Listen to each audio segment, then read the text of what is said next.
Ito masasabi ni Presidente Marcos sa kanyang mga senatorial candidates. Wala sa kanila ang may bahid ng dugo dahil sa tukhang.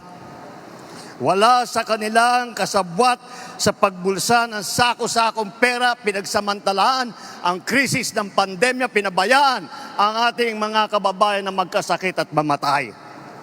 Wala sa kanila ang mga pumapalakpak sa China at natutuwa pa kapag tayo ay binobomba ng tubig. Tinatamaan ang ating mga Coast Guard, hinaharang ang ating mga mangingisda, ninanakaw ang kanilang huli. At bukod pa ron ay inaagaw pa ang mga isla natin para maging bahagi ng kanilang bansa.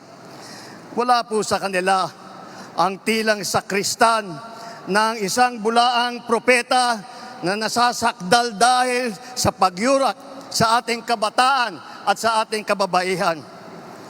Wala sa kanila ang tagataguyod ng pugad ng krimen, ng sentro ng paglalapastangan ng mga kababaihan na mga pogo.